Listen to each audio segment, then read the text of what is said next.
Hello everyone, this is Just a Dad. Today I'm going to show you how to unclog the needle on the K-cup side. I'm going to remove the lower needle and clean the top needle on the K-cup on this Cuisinart coffee maker model number SS-12 Coffee Center Brew Basics. So is your K-cup not brewing? Is water not coming out, or is it coming out kind of at a stream all over?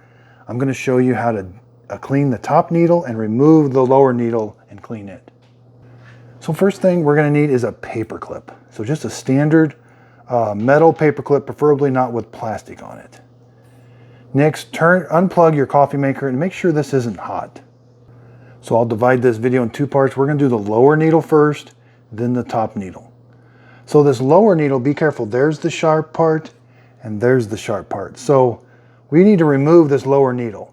I like to poke up from the bottom and it comes right out. Now, when you poke, there's nothing down there sharp that's going to poke you or anything. You can poke on that. Just make sure it's not hot. The sharp part is right there. Okay, so here we have, it's a good idea to take these out every once. I like to take mine out at least once a month and clean them. It just gives it a really good cleaning. So we need to turn this.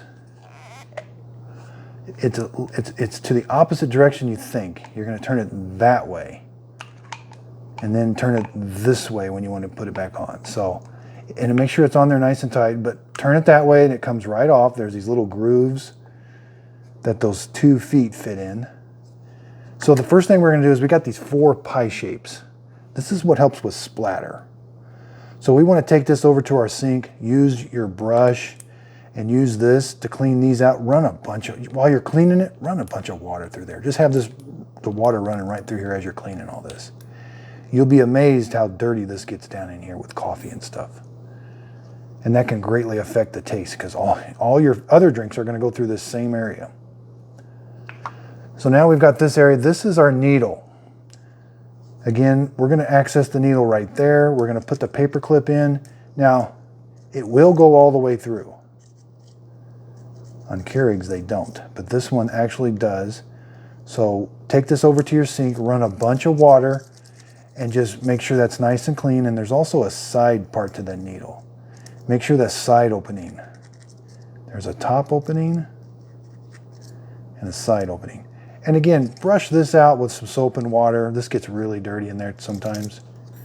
Now we're ready to put it back together. Line up those. There's that. There's my feet.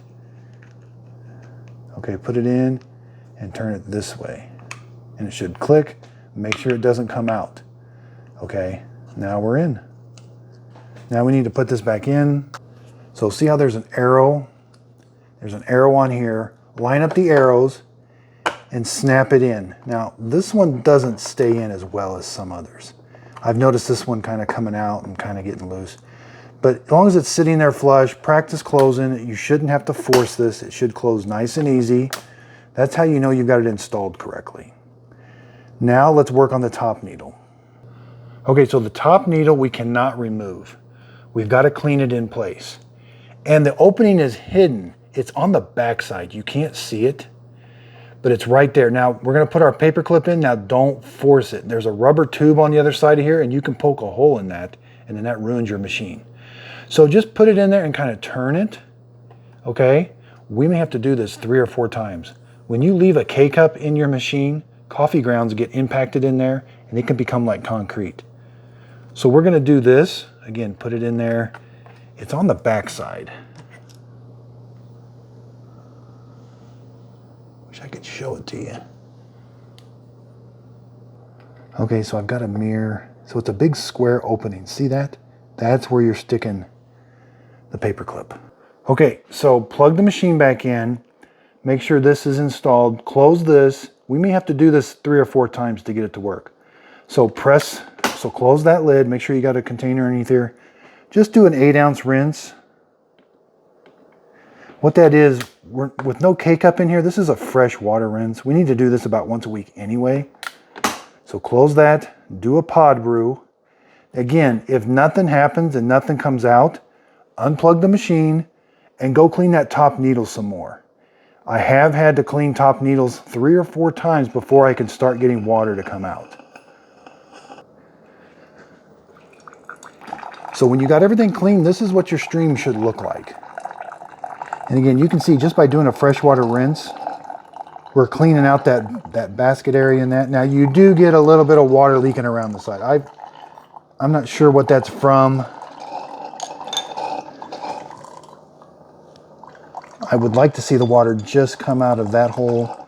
But when I do my freshwater rinses, I do notice I get some coming out around here.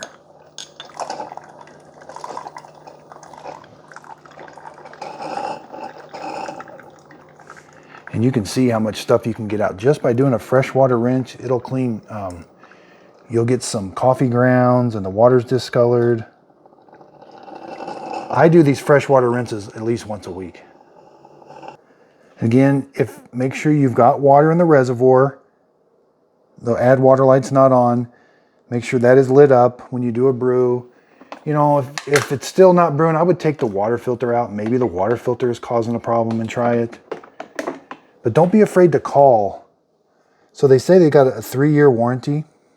So they do give you a number to call, 1-800-726-0190.